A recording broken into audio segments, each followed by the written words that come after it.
think a really important conversation to be having in the context of early childhood education, because it's about how private investment can spur it forward and make it a more important and structural part of any kind of economic development. My name is Mike Landes. I'm the OZ Program, Opportunity Zone Program and Special Projects Director for the Colorado Office of Economic Development and International Trade. I'm here with my colleague Jack Thibault, who is the OZ Program Manager. And we've got a great lineup of speakers for us today. These folks are coming to us from a variety of different sectors. And here we're going to talk about, in particular, how the OZ incentive can help bring private investment into an area that hasn't traditionally seen interest from the investor community. There is a huge and critical need for early childhood education all over Colorado. It's a problem that's been exacerbated by the pandemic. Recently, I've heard reporting that up to 30% of childcare centers are potentially going to close due to the pandemic. And it is this incredibly important structural part of economic development for any community that's trying to add jobs to the local economy. So we're going to turn over to our speakers now and hear a little bit about the problem at hand and how it is present, in particular in opportunity zones, and some strategies that are being applied to try to address this need through investment.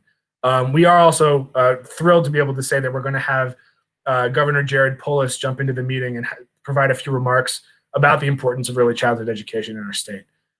So without further ado, I'm going to turn it over to Rachel Riley. Rachel, we haven't tested your audio. Let's see if it's working. I know. Hopefully you can hear me, Mike. There we go. Yes. Like to keep folks guessing. So good afternoon, or I guess good morning, everyone. Thanks for having me. Rachel Riley. I had spent the last 2 years at the Economic Innovation Group, which is the policy think tank that has really been a leading advocate for opportunity zones. And over the past month or two, have left and launched my own strategic advisory firm, through which I'm still focused on opportunity zones, but really taking a look at some other areas of economic development, and early childhood education is definitely one of those areas. A lot of this has been informed by the research that I did while at EIG. And if folks haven't taken a look at it, in September, we released a paper called Advancing Education and Child Development in Opportunity Zones. And the real crux of that paper was to, number one, understand what the need is around children and the ecosystem that supports children in opportunity zones, and then also to make recommendations about how opportunity zone stakeholders, so your investors, your fund managers, could be supportive of that ecosystem to make investments, and what the local government, community development, nonprofits, et cetera, could be doing to help provide supports to basically work with those investors and fund managers as they try to deploy capital. So just some high level findings from that report. Number one, there's 7.5 million children that live in opportunity zones. So I think of these little residents as the most vulnerable population in a lot of ways in these communities, and the folks that are probably most likely to be influenced by what happens in these neighborhoods over the next 10 years. Obviously, I think it's well known that the environment in which you grow up does a lot to shape your long-term life outcomes. And so if we can drive capital into activities and businesses that are supporting their developmental growth, I think that that's a real policy win for opportunity zones. Even further, the state of their neighborhoods, we found that 9 out of 10 opportunity zones score very low or low when it comes to child opportunity. That also probably doesn't surprise people, but again, it's always nice to put a metric or a number on something. And so what I'm saying is that the need is great. The number of people who are impacted by this is even greater.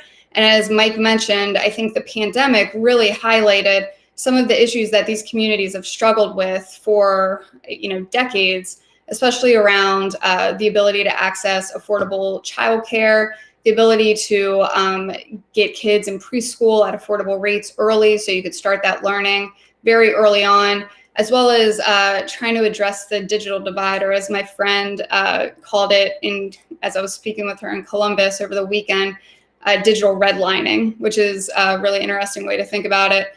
So, so in the paper, we go into that a little bit. We provide examples of ways in which Opportunity Zones Capital can help support this ecosystem, both through facilities financing, as well as direct investments into businesses that are supporting children. So operating businesses, either charter school operators or childcare operators, daycare centers, things like that.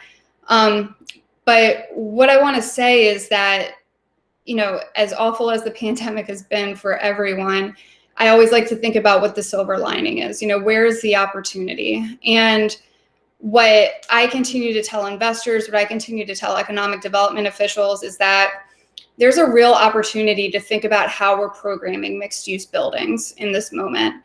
As the retail sector, commercial sector, office sector remain in flux and, by and large disrupted, there's still mixed-use projects that will go on. And I think it's a moment for those developers to think about what other uses can I be plugging into my property that will deliver a benefit for the community. And this isn't charity, everyone has to get paid and it has to be economically feasible. But I think uses like charter schools and early childcare centers are a great option because the need is great. I think that they're high quality tenants. I think that it provides a service for the workers that are also integrated around those properties. And I am hopeful that what comes out of the pandemic and these conversations that we're having is maybe a more equitable or community-minded approach to how we are programming mixed-use buildings and what sort of community-oriented approaches developers are taking that are still financially feasible. I think one of the greatest opportunities to do that is through the Opportunity Zones tax incentive. And I encourage folks at the local level to be talking with early childcare providers, to be talking with the operators of those facilities and doing sort of like that networking and that matchmaking. Because a lot of times, or in my experience, developers and childcare operators are working in different silos and may not know each other. And so sometimes it's just about getting folks in the same room and seeing how those relationships can form and then replicate to create really great models for economic growth. It also, I think, provides a really great economic competitive advantage for the cities that do this. I think it helps to support the local workforce, as well as provide that early on education that can really help to fortify the children of that community and ensure that you have a educated, talented workforce moving into the future. So those are my thoughts. I'm so excited to be here. I'm so excited that Colorado is offering this as a topic for discussion. And Mike and Jack, unless there's anything else you want me to touch on, I think I'll wrap up.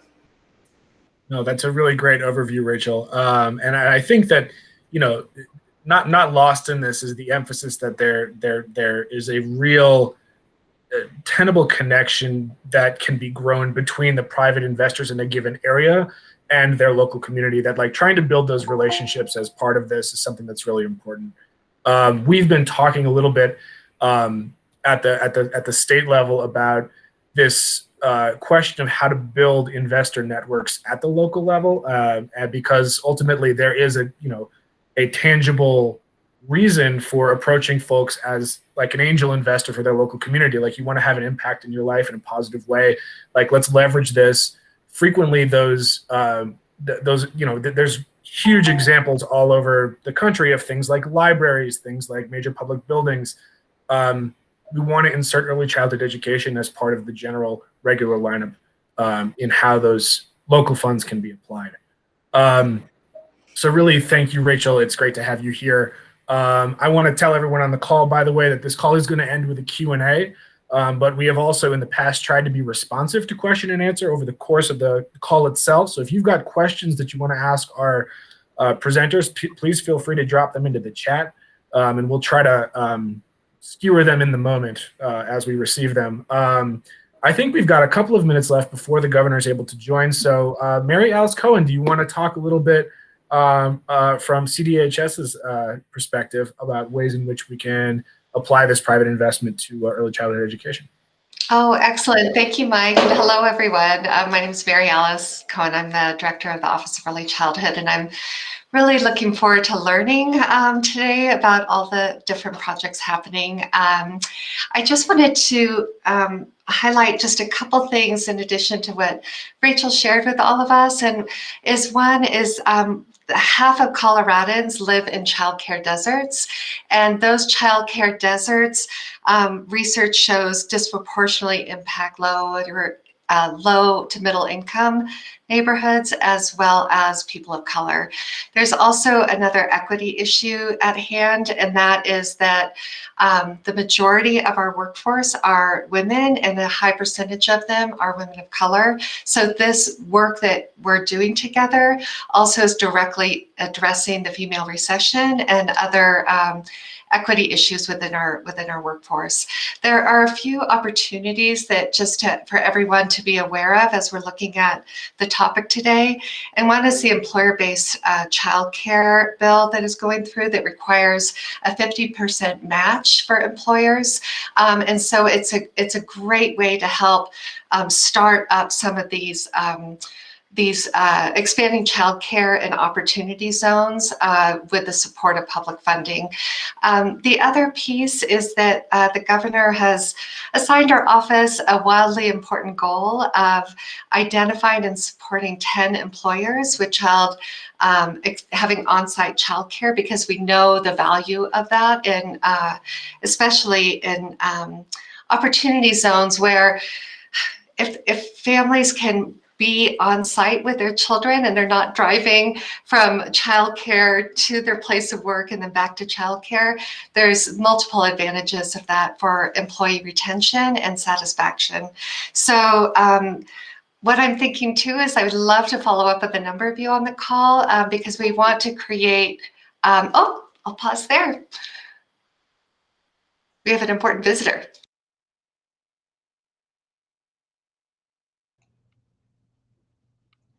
Greetings, everybody.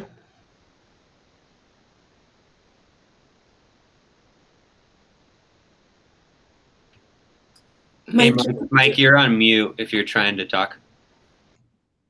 Wow, I was just giving such a nice intro to the governor and it was totally silent. All right, let's try again. I'm very happy to introduce Governor Jared Polis. He's previously served on the State Board of Education, and he's worked to support Colorado's educational community by founding schools for at-risk students and new immigrants to our state. He's graciously joined us today to emphasize Colorado's interest in collaborating with the private investor community to bolster access to early childhood education. So without further ado, Governor Jared Polis. Thanks, Mike. This is a really exciting meeting, really in the forefront of opportunity zones, early childhood, two things that I'm passionate about. They're going to do great things for Colorado. Thanks, Mike, and really conversations like this will lead the way. And I want to thank the child care and early childhood education workers who are working every day to support and build a strong future. We know that child care and early childhood education isn't just important for our children, but it's also critical for the foundation of our workforce, for gender equity in the workforce, for people to be able to support their quality of life.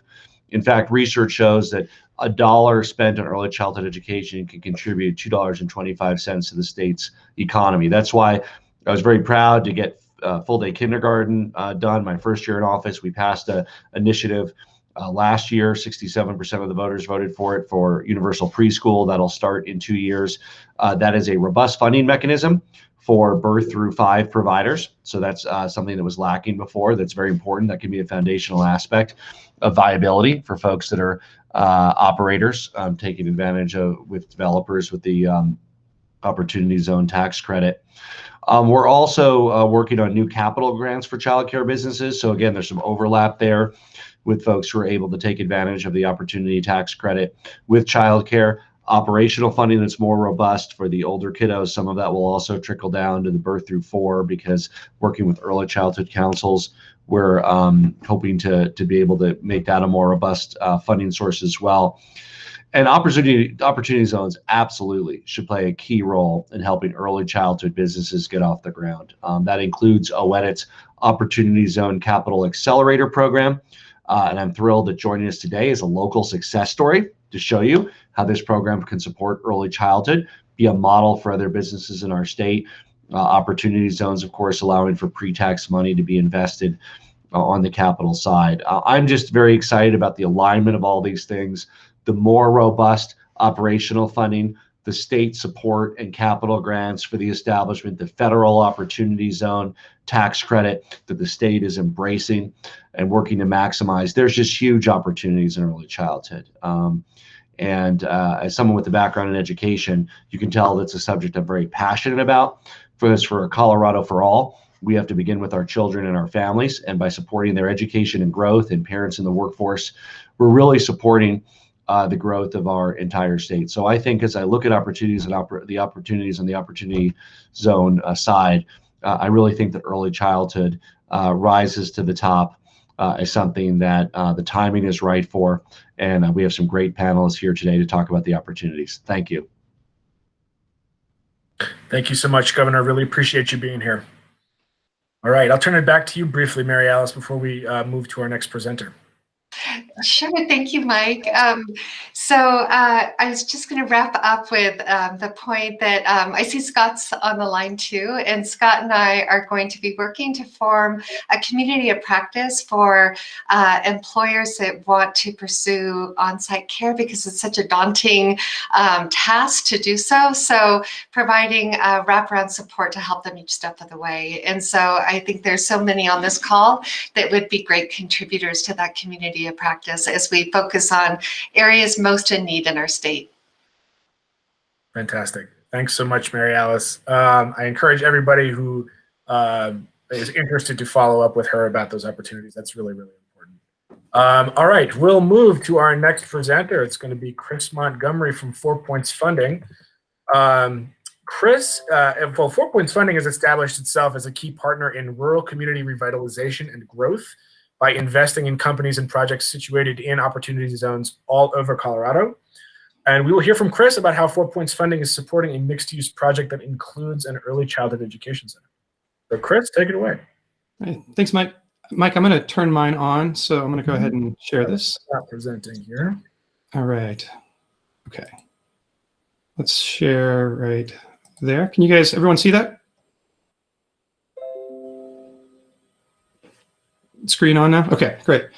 Thanks, appreciate it. So last time I did a webinar, I had to follow Rachel Riley. This time I have to follow Rachel Riley and Governor Polis. So good for me. As someone who doesn't like public speaking, I really appreciate you setting me up like that, Mike. Thanks for the intro. You know, Rachel mentioned the whole silo idea between the real estate developers and the child care and the early education providers. So I'm on one side of that silo. I probably am the least knowledgeable person on the call about childcare.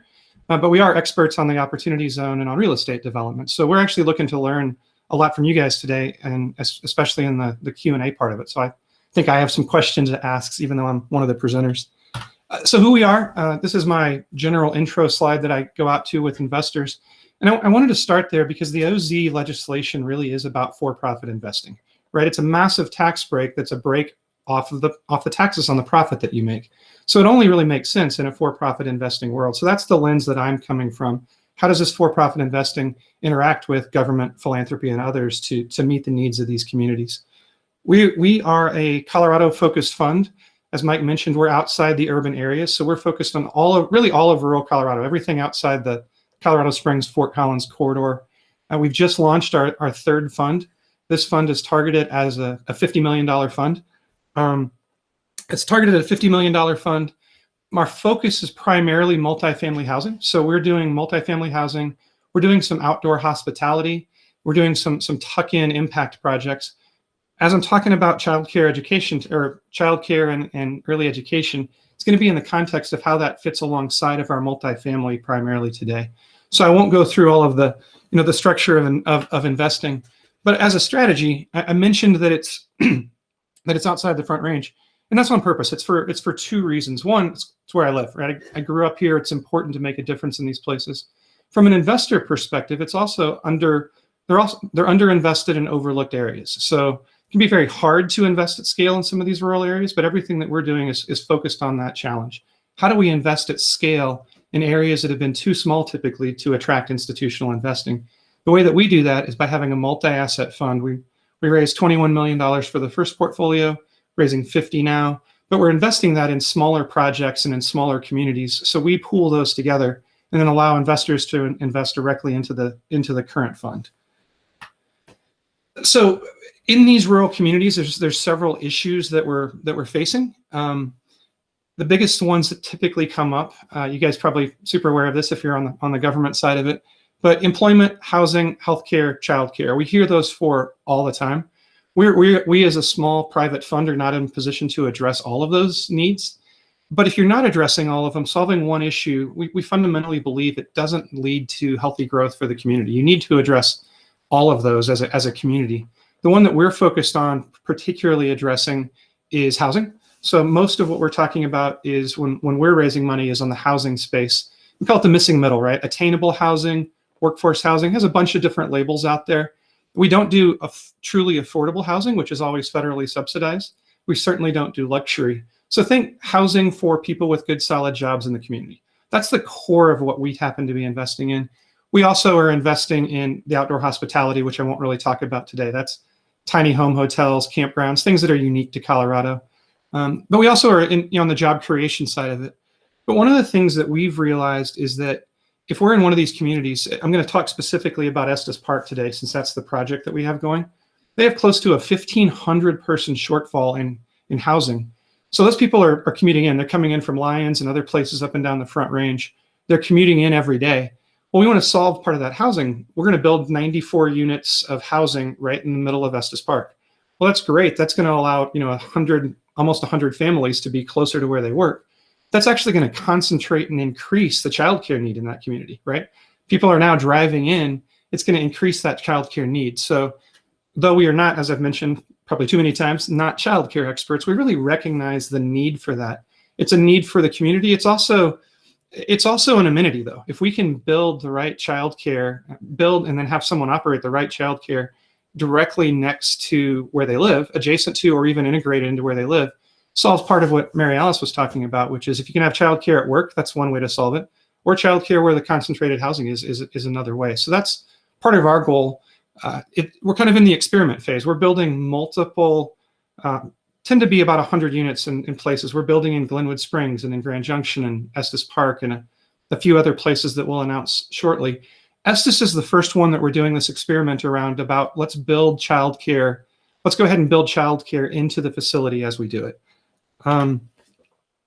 But more than solutions, I'm going to talk a little bit about the challenges. So just to be really clear about the challenges, it's hard. It's hard to do for-profit investing in these rural areas anyway, even just the housing. Construction costs are so high in Colorado relative to the rents. Now, if we're going after luxury, that's a different story, right? But when we want to serve the community of, the workforce community, to get the rents high enough to pay for what construction is really hard. So to add on to that, something like childcare or some of the amenities that are very impactful, but generally a lesser financial return, it's a real challenge for us. So we're trying to work through that challenge as we go. We are building, in this case, we're going to be building from scratch. There's often opportunities to repurpose buildings, whether it's multi-use or retail or whatever the conversion is. But because we're building brand new multifamily housing, we're also going to build the child care center next to it on the acreage that we have. It's a challenge because of the lower financial return. There's also an issue of an operational issue. When we build these, as we try to do this at scale across Colorado, property management is relatively easy to scale, right? It's people coming in and paying the rent and you're taking care of maintenance, but it's very easy to outsource that. One of our challenges is figuring out how would we outsource childcare, which is always very local, very hands-on. It's a much harder thing for us to outsource. So raising that as an issue, not raising that as a solution. I'm hoping the next presenters can fix that one for me. There's also a potential issue as we're building these assets, we're getting financing on the assets. They want to know who our tenants are. There's often a lack of financial strength for the potential operator. They may have great educational experience. They may love kids and be a great provider. They may also have great financial strength, which is fantastic, but the reality is a lot of them don't. And so from a tenant perspective, from a quality of tenant perspective, that's a challenge. So I think there's some solutions that the government can help provide around the quality of those leases that then help us build the facility, because ultimately it all comes back to satisfying the needs of the lenders who are providing the rest of the capital, because we have loans on all of these. So what are we building? This is what we've got on the screen. Sorry, I've got multiple monitors, so when I look over here, that's just my screen. We're building the 94 units in Estes Park. It's about roughly a $26 million investment. So it'll be one of the larger projects that's started up in one of these rural towns. Most of our projects are a similar size. Some of them will be smaller. We're looking at one in Gunnison that will be quite a bit smaller. It's smaller community, fewer worker needs at the moment. As we're building this, it's $26 million. We work with local developers. We work with local contractors. Local is really the key word for everything that we do in opportunity zones. It'll be very new. It's new, very nice center of town construction. I won't go through all the multiples of invested capital and project IRRs with you that we do with investors. But I will bring that up just for a second, in the sense that that'll give you a sense of what investors are looking for, right? As we raise money from investors, we need to tell them, hey, what's an acceptable return? We can't guarantee that return, of course, but what are we targeting, right? And when we build projects, what we found is that we need to offer approximately a 12% return back out to our investors after all of our fees, after the holding costs, after everything. That's what we need to offer to investors, which means when we're looking at long-term projects, we need to target roughly a 15% project return. Ballpark numbers, but it gives you a sense of the kind of return that we're going after. Very hard to hit that if you're just building a standalone child care center. So keeping in mind the context of what we're investing into. So this is the project that we're building. So what are those potential solutions? For us, it starts with the rules of real estate, right? Location, right? We're building this in the center of town. We're planning to build, I'm going to call it adjacent or connected to the multifamily. We actually haven't finalized the architectural renderings of exactly where the child care facility is going to go. But one of the things, as we're building new facilities, we want to make sure all of our facilities have good, generally included access to internet. That's a big part of this for families and education generally. We're talking early education. My daughter's online school in the other room right now. So the internet we recognize as a really important piece of that. I tried to get her to come over and wave, but she's too shy. We've got, so internet's going to be a piece of it. And then the location of the facility we think is important for a couple of reasons, right? Just the use of being able to drop your kids off right before you leave is fantastic. There's a real potential for the labor pool, right? If we're going to build 100 families, who's going to work at the child care center? Ideally, a few of them are going to come from that location. And there's some level of cost savings, as we already have a maintenance person on staff that is going to maintain the facilities for the housing. Certainly the maintenance part can have some minor cost savings. In terms of solving the challenges that I mentioned before, it really comes back down to what are the sources of support. And it may be that, I'm talking about Estes Park. That's one of, frankly, the better off communities in the opportunity zones. Maybe the rents are high enough there that this can all be market rate and we don't need support on the child care. We're working through that. I know for sure as we go into the more socioeconomically challenged communities, the rents aren't going to support it on their own. And so it's going to be even harder to do childcare. So we are hopeful to find community support specifically around the childcare part. That can be in the form of grants, or in grants and loan guarantees are the two primary areas of support that we think make sense. The grants can be directly to the operators. The loan guarantees can be to the operators or to the facility. There's various ways to do that. And then in terms of the sources of support, local community, state and federal, philanthropy, those are the core ones. We've had conversations with each, right? We've had some conversations federally about how it should work. We know there's some state programs. We've also talked to philanthropy, but right now it's things we're talking about. We're hoping to use this really as a pilot program to say, what are those sources of support? Let's prove out how we do childcare on this new development, and then let's go repeat this across the state, right? And so grand plans, very unformed at this point. It's very real time. We're working with architects, et cetera, on the project. But that's our hope, is that we can figure out how to repeatedly scale this. We're more on the facilities. So as we scale it in any way, it has to get back to what is going to be talked about next, which is the operational part of it as well. So with that, as I mentioned, we're not here with final solutions. We're looking for ideas to how we support childcare at scale. Looking forward to answering questions and hopefully asking questions later as well. My contact information is up on the screen. You're more than welcome to reach out at any point. We are actively raising money from investors. So as people people with capital gains. We're raising money. We're also, more importantly, we're actively looking for more projects. We have a couple of housing projects and a couple hospitality projects under contract right now. We expect to do 3 or 4 more housing projects this year, and then 4 or 5 the following year as well. So it's at scale, and we'd like to include childcare alongside that as we figure it out. So with that, I'll turn it back over to Mike, and looking forward to answering questions later. Thank you. Great. Thank you so much, Chris. Really appreciate that. I will jump back to my presentation tab before we move on to our next presenter. But yes, a big thank you to Chris for talking through what I think is going to be one of the models going forward for ways in which private investment can really support the childcare sector. I think that we could talk for exactly what you discussed, Chris, for hours. I actually, as you were talking, I was like texting Jack. I was like, "Here's an idea about yada yada yada," but it's something that I think really bears keeping in mind. But for now, I will turn it over to our next presenter, who is Rosie Evans. Rosie Evans is the owner and operator of Evans Early Childhood in Fort Morgan, Colorado.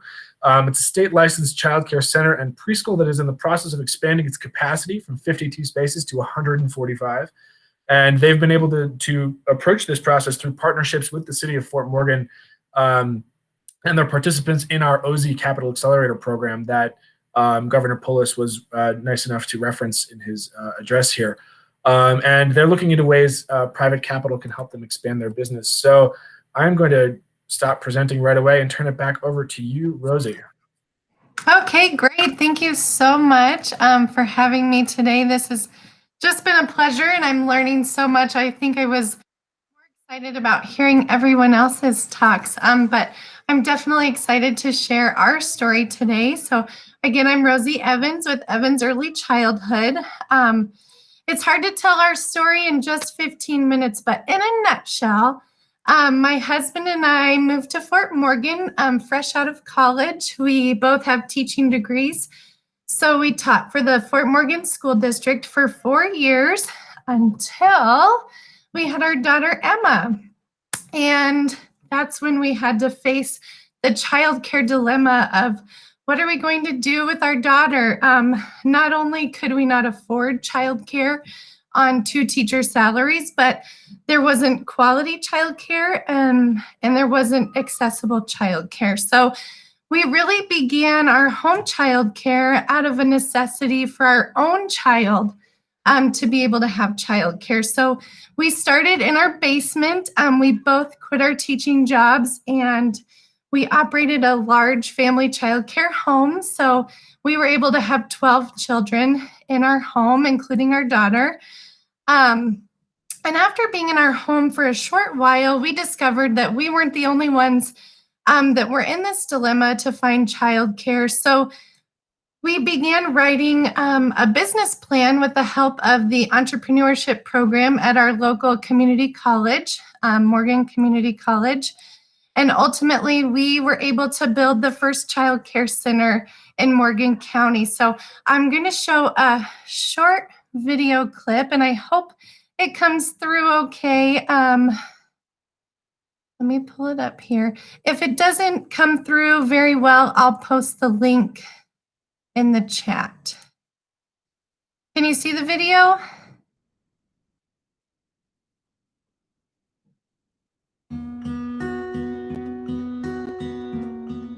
The most rapid brain development happens between 0 to 5.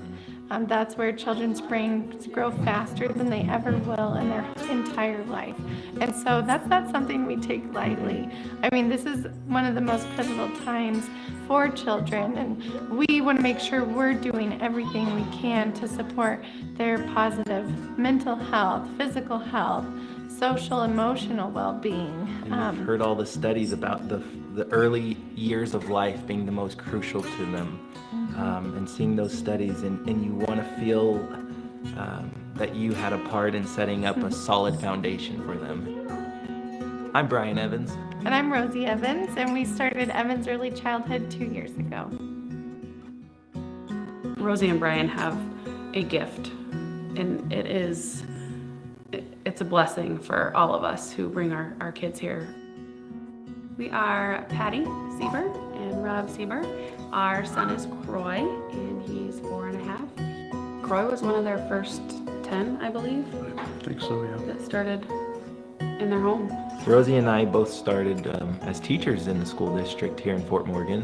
And when we had our first daughter, Emma, we were in that boat of looking for childcare ourselves while we go to work as teachers. There were options, but they were limited. And so it kind of gave us an idea, or with our background in teaching, that we would open our own childcare facility in our home. Yeah, and then once we started the house, then we learned quickly that we weren't the only ones in that situation, that there were a lot of people looking for childcare. I was working from home, and I needed help.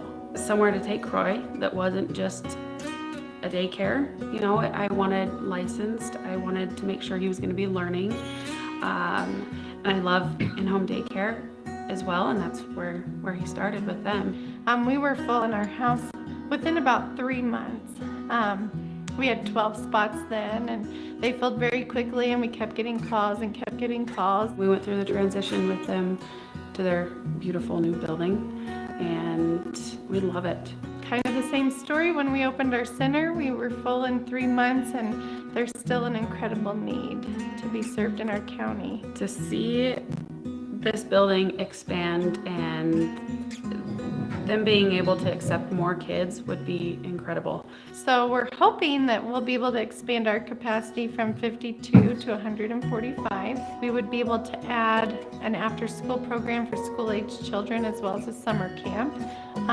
That would also allow us to have a multi-purpose room so we can serve the community in different ways. Based on drawings and everything would be built onto the back of the building, and so you'd continue down the main hallway into the the big multi-purpose room. We would be adding 4 additional classrooms, so we'll have 2 infant classrooms, 2 toddler classrooms, and a total of 4 preschool classrooms.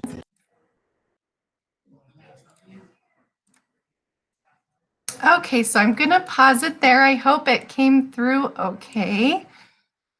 But I thought that gives a great overview.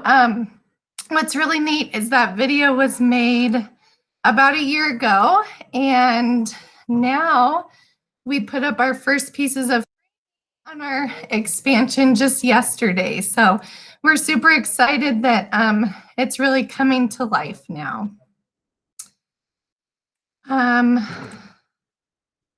So our story is really a story of creative funding and community partnerships, because as you know, we couldn't have done any of that on 2 teacher salaries. So what we did is we presented our business plan and our proposal to our city council. They saw the great need for quality childcare in our county and believed in our vision. And the city of Fort Morgan actually granted us the acre of land on which to build our center. So that was really the key piece that was able to make any of this possible. So we were able to use that equity as the down payment on our loan. And we're just so grateful to the city for seeing our vision and helping us bring it all to life. I know you've heard the term childcare desert today, and I wanted to touch on that as well. Morgan County is definitely considered a childcare desert. A childcare desert being defined as having less than 1 slot in a licensed childcare center for every 3 children under the age of 5. And in Morgan County, we only have 1 licensed spot for every 6 children. So I like to say we're a double desert out here. And just some visual by the numbers. Our infant toddler accessibility is extremely dire out here on the Eastern Plains. As you can see, the green represents available childcare slots, and the yellow represents children who don't have access to licensed childcare in our county. And the preschool accessibility, there's still a great need to reach all of those children. We're excited that with our expansion, we can help reduce the desert to 1 spot for every 4 children. So we're getting there. We're making progress in our county. So a few more details about our expansion. We're essentially tripling the size of our current space by adding 4 additional classrooms, a school-age after-school and summer camp program. And then we're super excited about our multi-purpose space. We just see so many ways we can serve our community, offering classes and family events. We're really also targeting with our expansion, being more equitable in our enrollment, really reaching out to low-income families that receive state assistance. So that's who we're really targeting to fill all of these spots. So our current existing buildings there, our additional classrooms, and the multi-purpose space. And by the numbers, we'll be able to create 10 new jobs, impact 100 children, and increase our tax impact too. And then my participation in the Opportunity Zone Capital Accelerator program, really the help has been invaluable. I've received a lot of small business training.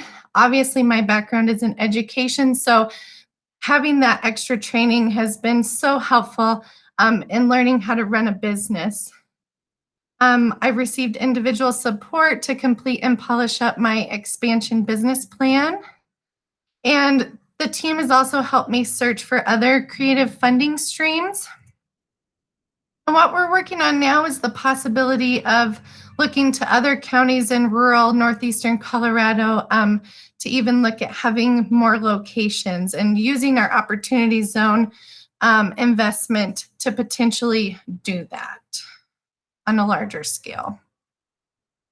And the most important part to us really is the why.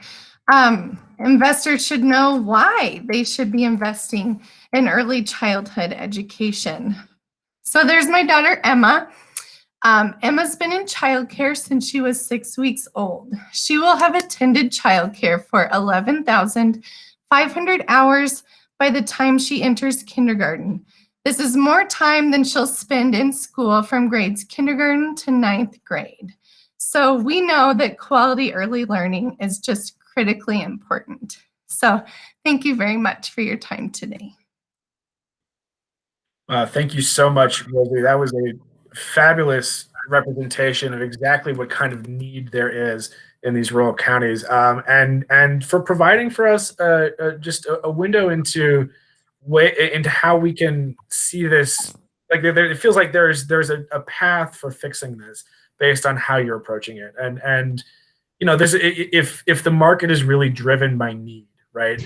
There is just critical need everywhere, and it just makes more and more sense for us to be talking to investors and working with them in the way that Chris Montgomery and 4 Points Funding have in contributing to the expansion and efforts and things like the way that Rosie has approached this.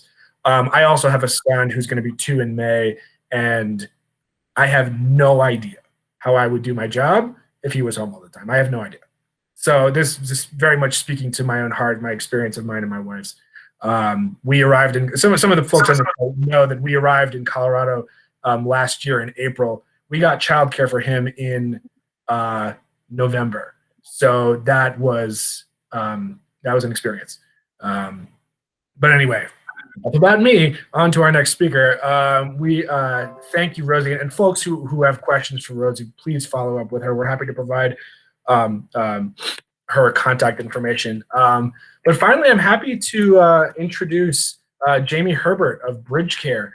Bridge Care is an organization that serves as an institutional support mechanism for communities that are looking to increase their access to early childhood education. And Bridge Care is partnered with the Larimer County Early Childhood Council to expand Larimer County's available options for early childhood education.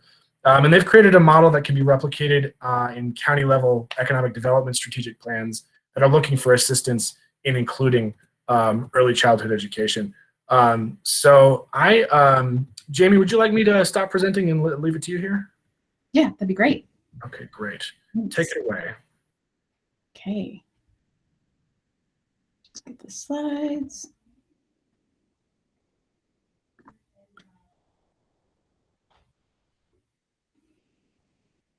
Okay, and I can't see you, Mike, but if you could just let me know if you can see it. Yep, you're good. All right, great, thank you. So I'm Jamie Herbert. I am the CEO and founder of Bridge Care, and we are thrilled to be working with a number of communities throughout Colorado to support, including opportunity zones, to support the overall industry of childcare and all the stakeholders that are encompassed in that, families, providers, decision makers, local supports. I'll talk a little bit here about some of the challenges. Some folks have covered challenges quite well already, so I don't want to go too much into them. I'll also then talk about Bridge Care, our initiative actually in Pueblo, although it's very similar to what we're also doing in Larimer, and questions and connect after. So some information about why childcare is critical now. And again, been covered quite well, but in terms of just lost earnings and importance of the economic impact of lack of access to childcare, 57 billion annual lost earnings in productivity and revenue from lack of available childcare to meet the demand.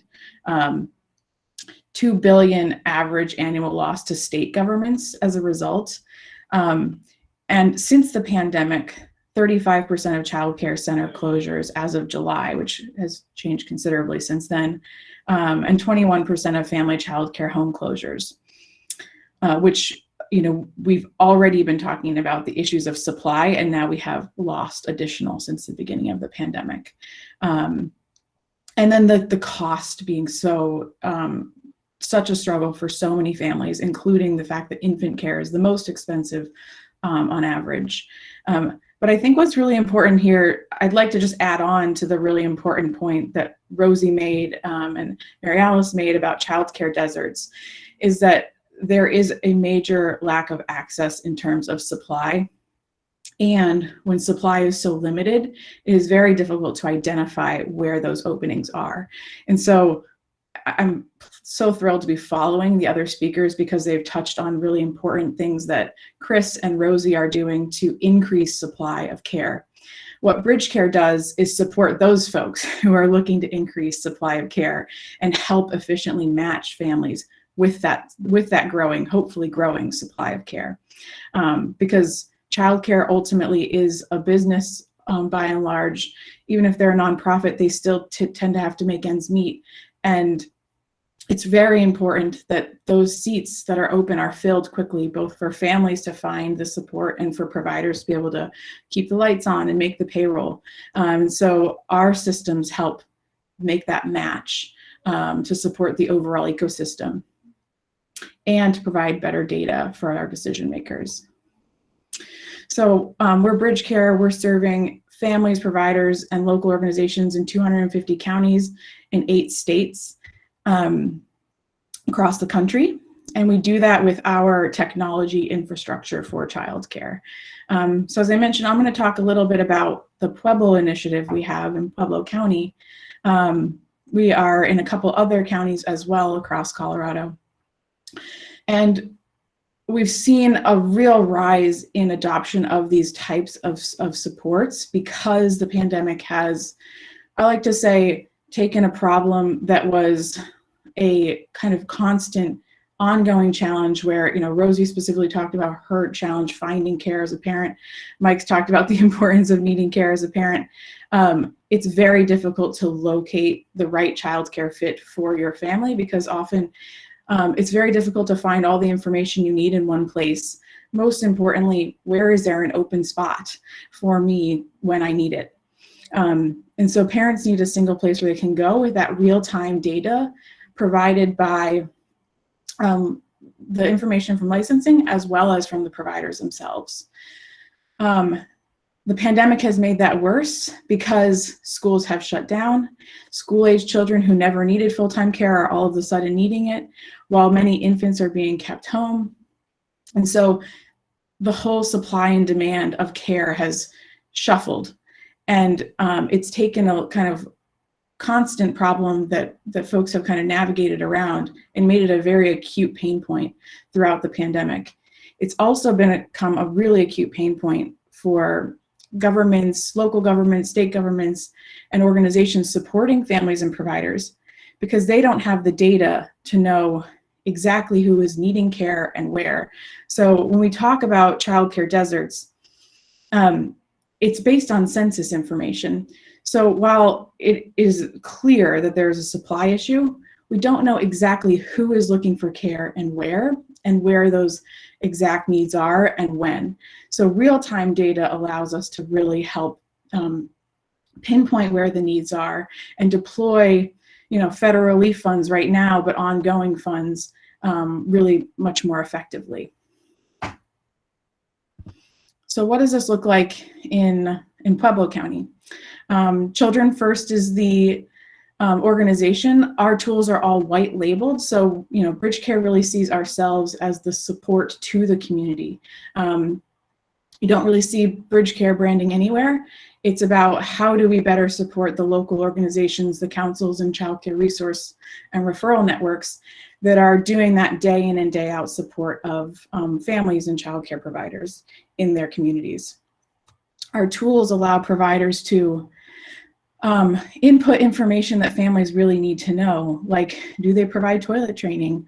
Do they support specialized care and special needs for families?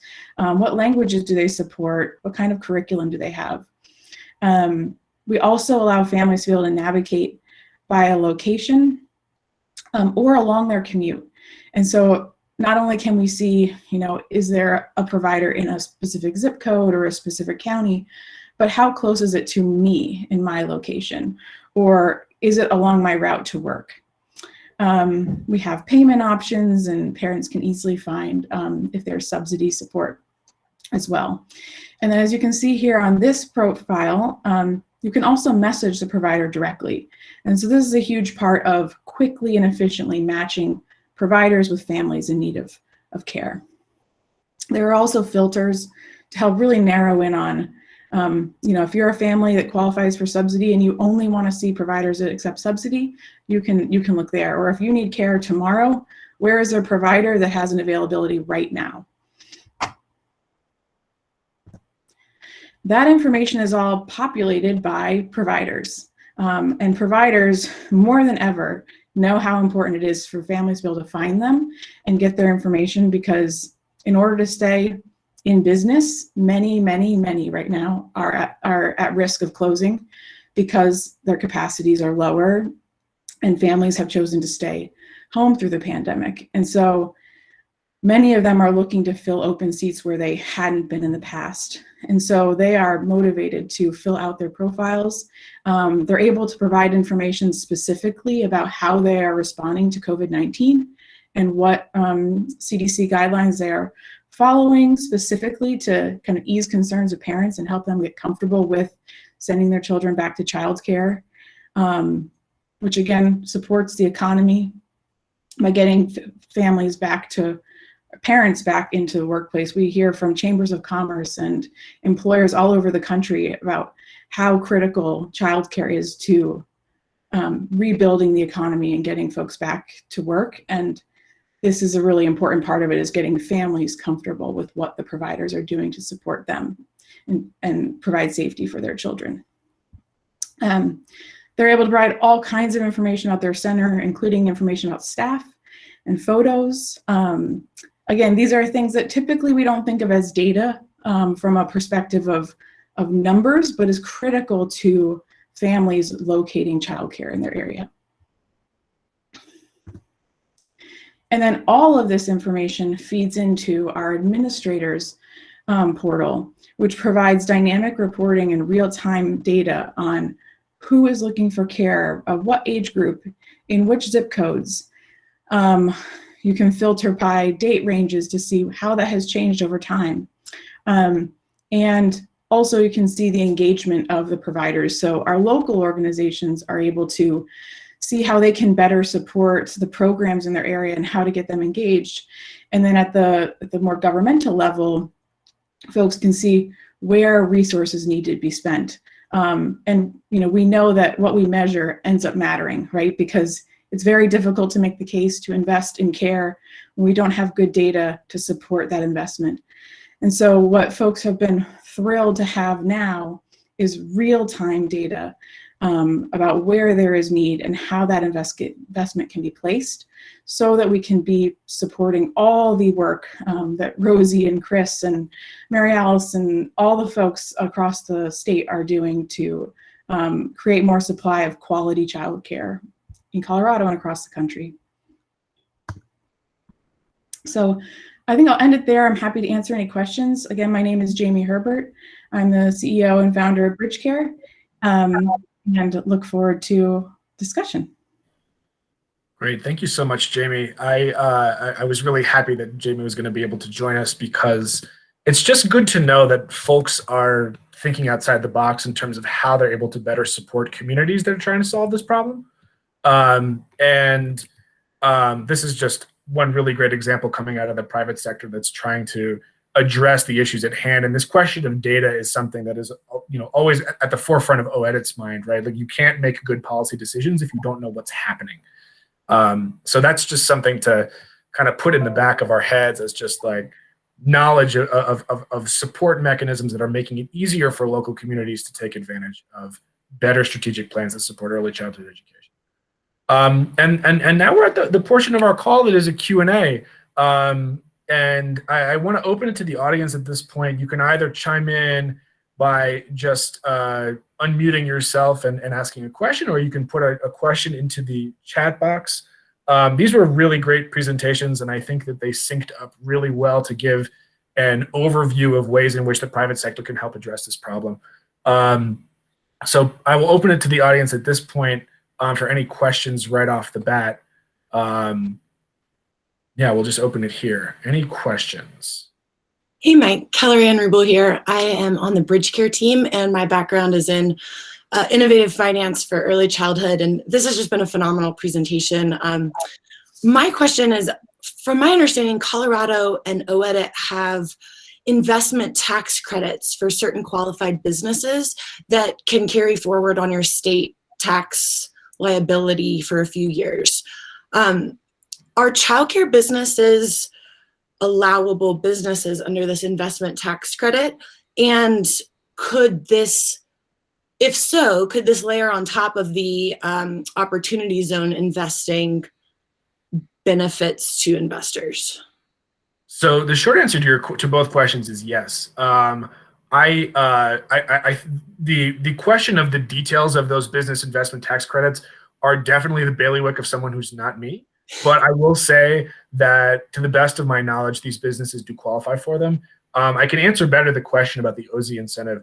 The OZ tax incentive is very flexible and capable of operating as an overlay with other state benefits. So it's very, very easy to make sure that an investor who's trying to use their capital gains for this kind of work, it's very easy for them to coordinate those financial efforts, yes. That's helpful. Yeah, because I was thinking, like, for more social-minded investors, if the lower ROI of investing in a childcare center might deter them, if the tax credit on top of that could entice them a little bit more for that investment. Yeah, and that's a really excellent point to bring up here.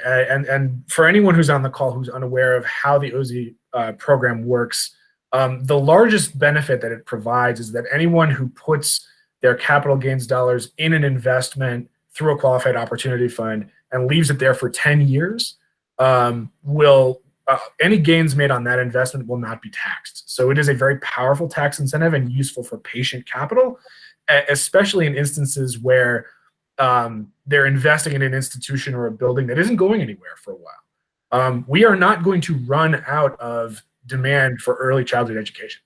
And there's no reason why we cannot be applying the OZ incentive to those capital stacks. We got a question from the chat from Celia Cohn. Are PK through 12 schools and public charter schools qualified for OZ as well? I can do that one if you want, Mike. Oh yeah, go ahead, Jack. So Celia, that is a really good question, and the answer is that yes, there are ways they can benefit from OZ investment, although I don't see a way that an investor could put money directly into any sort of public or charter school. But What we have seen, and we've covered this in a previous webinar, and I'll share the link to this.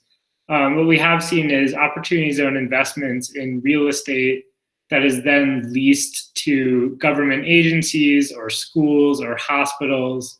And that's definitely viable for schools. And I think Chris and Rachel and other OZ experts understand that the certainty of having a kind of bigger institution like that can kind of counteract, even if it's not quite as profitable, but if you know over a 10-year period that they're not going anywhere, that definitely helps with the investors. Yeah, thanks, Jack. Exactly. And actually, Rachel, I'm going to kick a question to you. We've got, use cases and potential opportunities here in Colorado, and we've alluded a little bit to the fact that this is not a regular source of or location to deposit investor capital. Is that sustained across other states, or are there any states that are kind of finding a really good way to integrate private investment into early childhood education on a systemic way, and not even necessarily with OZ funds? Not in a systemic way. With opportunity zone funds, I can't speak to other sources of capital or public resources, but I am encouraged. To the charter school question earlier, there's an example already, one charter school that's located in a mixed-use project in DC and another that's in New York City. And so there's examples of that. And then there is also an example of a daycare center, early child care center, right outside of Washington, DC, that's being located in a mixed-use property, which actually was, owned by a church. And so I think that the first step is to, number one, be having these conversations, and then to pilot some of these innovative strategies to get capital into either the facilities themselves or the businesses. And then we then have at least like a use case to where we can build additional public support off of, or bring it to investors and say, it's worked here. How can we replicate and scale these models in the state or in other states? Well, to me, that feels like a challenge for Colorado, and I say on behalf of my entire state, challenge accepted. Okay, other questions, thoughts from the folks on the call here? Hey, Mike, I just have something to add. And Amy, I think this partially addresses your question. And that is part of the governor's special session bill for childcare, increasing access to childcare, was the emerging and expanding grants. And I just wanted to bring that to everyone's attention as well, because it's, as you noted, Amy, it's so important that we figure out how to blend all the different funding streams effectively, because childcare centers run on such an exceptionally tight budget. And so making sure that we can cover some of the costs that we can from public funding, and then having them work with their small business development centers to come up with sustainability plans and so forth. So the emerging and expanding grant, the floor is $3,000 and the ceiling is $50,000, and it is to support increasing access, and our priority is for the childcare deserts. And so I'm going to pop my email into the chat here for anybody that would like to learn more about this. We're still putting together the plan, but we do have to roll the funding out by the end of the fiscal year when we have roll of authority for the next year. But for many that are looking at blending private and public funding, this is a really great opportunity. Great, thank you so much, Mary Alice. I will also say that there are other, so within the OZ program that Jack and I manage, there are grants available to local communities that are looking into how to develop a strategic plan and incorporate things like early childhood education into their vision for economic development for their community. And that's something else for folks to look into. Those grants range from $2,000 to up to about $20,000. And they're designated specifically for communities that are trying to build their strategic vision for how to incorporate private investment into those areas. So just bear in mind, to everyone who's on the call, that there is a grant ecosystem related to development that can specifically address this issue.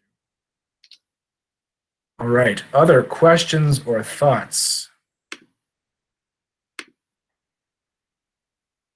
Well, if we've got none, I'm happy to give folks some time back. Kellyanne, you look like you're about to say something. I had an additional question, but I saw Rachel came off mute too, so I wanted to yield to her first. Kellyanne and I know each other, so I'm just sorry. Okay. One of the things that I did want to say, because the issue about return threshold has come up a few times, as well as the issue around the fact that a lot of, the early child care center is likely to be in the community for a while.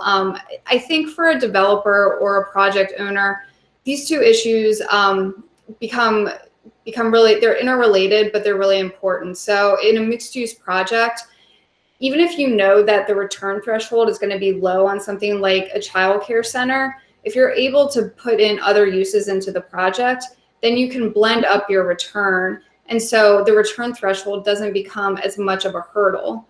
But also it's really helpful to know that you have a strong anchor tenant in your project, to Jack's point about the fact that if you have a government contract or a long-term contract with a child care center, you have a strong anchor tenant, which can then be used to attract those other uses that are going to help you blend up your return and deliver higher returns. And so it really is a mutual ecosystem that you're building within your project. But I think that the child care center is the critical piece there.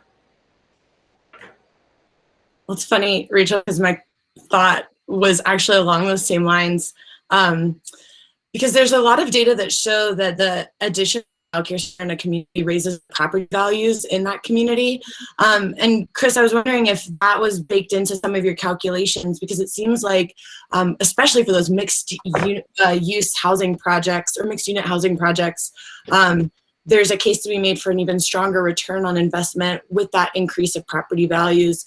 And I definitely hear your concern about the margins of a childcare business and the financial management sometimes challenges, but that also seems like a really cool role for philanthropy, because there's a lot of examples here in Colorado about shared services or small business strengthening. Mary Alice, I think, mentioned the SBDCs. So thinking like in public-private partnership terms, what could possibly be explored for some of those future projects that you have in stock? Yeah, great questions. On the first question in regards to the value, we're huge believers in the idea that we don't want to just go build one random building in one of these communities, right? Rising tide lifts all boats. So yeah, if we build housing and childcare and someone else provides jobs, and frankly someone else puts the brewery in, and you're making the community better. So we want to lift the value of the community. I mean, ultimately commercial assets are sold on a cap rate based on the income stream. So it's the blended income stream from what we own. To Rachel's point, right? Hey, this one is lower, but it's lower risk. That all factors in there. It doesn't. We don't really go have a math thing that says, okay, if we add childcare, it goes up by X%. It doesn't really work that way for us, because that building needs to be sold based on its net operating income. As far as the public-private piece, that's the nut to crack for us. I mean, one of the things that we find, right, is that there's a real desire. I'll be as candid as I can. I guess that's okay. There's a real desire to make this work, right? We're super impact motivated, but we are for profit, right? Most of the grants that are out there are only available for not for profit. So when we try to merge that, it's like, hey, I want to solve the same problem. I've got access to capital. I need this return. Is there a way you can come in and play a role such that I can still get this return and we all get the impact that we want? And sometimes the answer is yes, but most of the time, as soon as I actually look at the checkboxes with the government agencies, it's like, well, you're not a city and you're not a nonprofit. Therefore, we can't really do anything with you. And it's challenging. There are some pieces that have more flexibility. So if there's times when sometimes the solution is we are the landlord, and then the operator is the child care facility or is the nonprofit, and they have access to the grants. That de-risks it for us, and so it can all work out together. I would love to have more flexibility in the way that we can solve a problem together, because as we go into the areas that have a lower lower income base where the AMI is lower, the construction cost just pushes out there, right? And so unless we can go in and do something, even just on the housing side, right? Unless we can say, hey, the land has been donated or loans have been guaranteed or something happens in that capital stack, that's the piece that would move it at scale for us is loan guarantees or participation in the capital stack. Most organizations just can't do it though. As soon as they say we're for profit, we're out. And the public profit, figuring out how to close that gap between that public private with the same goal is really that's what's going to really move it. But it's hard. As soon as we talk specific, it sounds good. But as soon as we talk specifics about a project, it's like, oh, you didn't quite fit. You're a round peg and we're a square hole. It's, that's the real challenge. So anybody that can solve that will unlock so much of, the development and the interest is there, the capital is there, but it's competing, right? It's competing for returns, and it's harder to do the higher impact things and get the returns. We'll take slightly lower returns for less risk, but it's all on a sliding scale. So. Yeah, that makes a lot of sense. Thank you. And it seems like opportunity zones have such a possibility for great impact, but some of those nitty-gritty policy details at the local and state levels can get in the way. Yeah, I think that's right. And it's interesting too, because it's, OZs are new, right? It was when we first started, we were talking the conversations and webinars back in 2018. The guidance wasn't even out until the end of 2019. It was all water cooler talk. It's a huge benefit, but it's a benefit with this 10-year time frame. And so people are cautious about it. As they're putting their money to work, they want to understand the risk, understand the return. And that 10 years, everything we invest in is only long-term investing.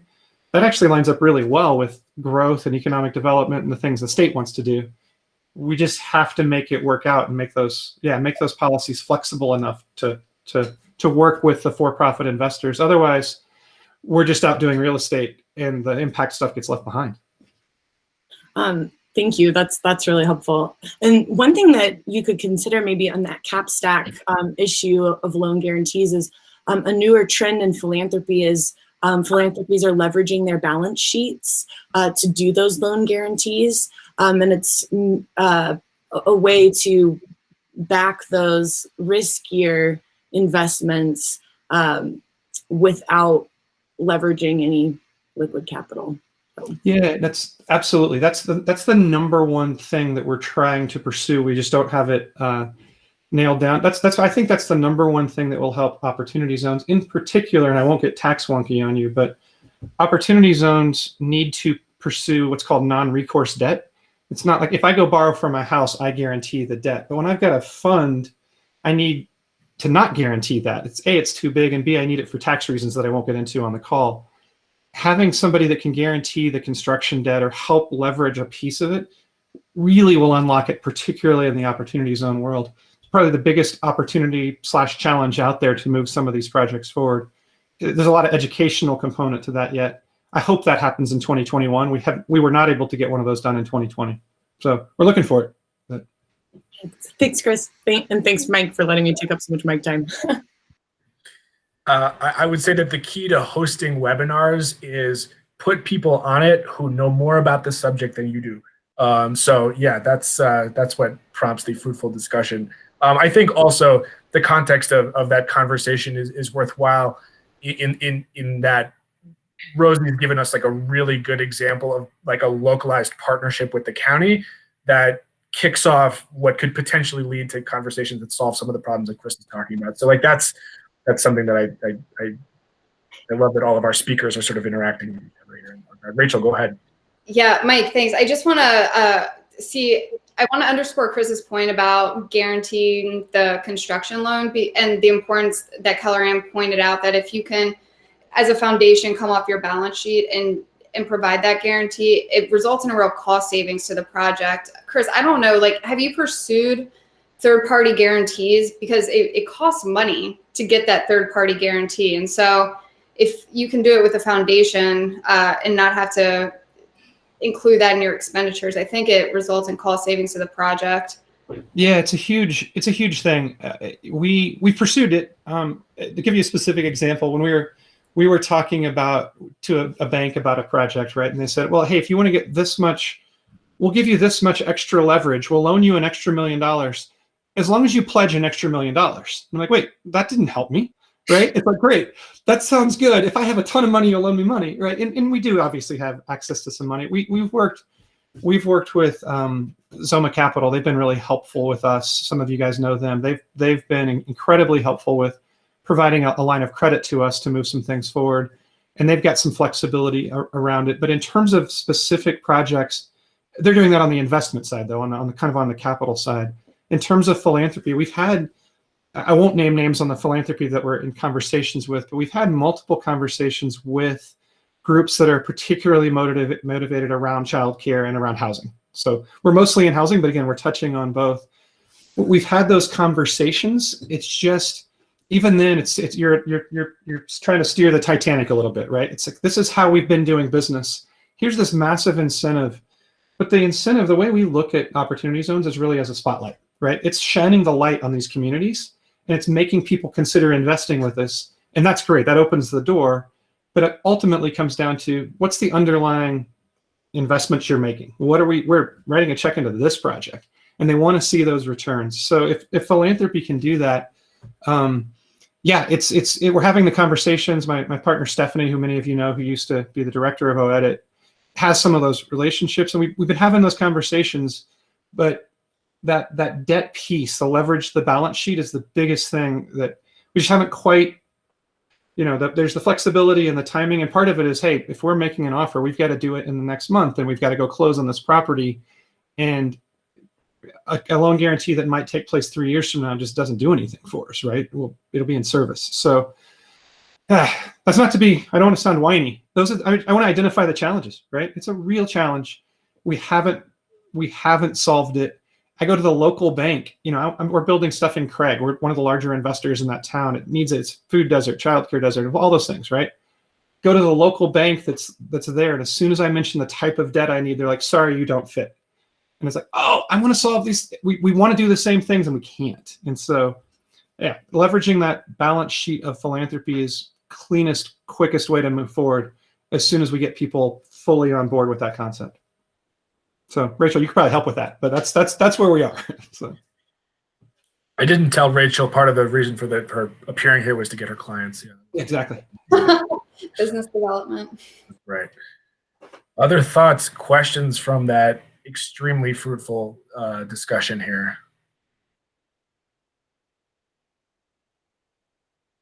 Speak now or forever hold your peace.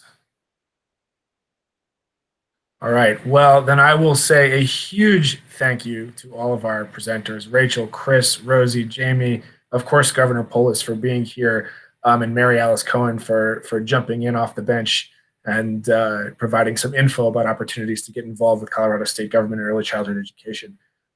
This was a great call. We've got it recorded. We'll disseminate it. But really just a huge thanks to everyone who's involved and for being part of what I think will, as time goes on, emerge as an increasingly important piece of expanding early childhood education. So yeah, and with that, I think I will close the call. Thanks, everybody. We'll see you around. Please feel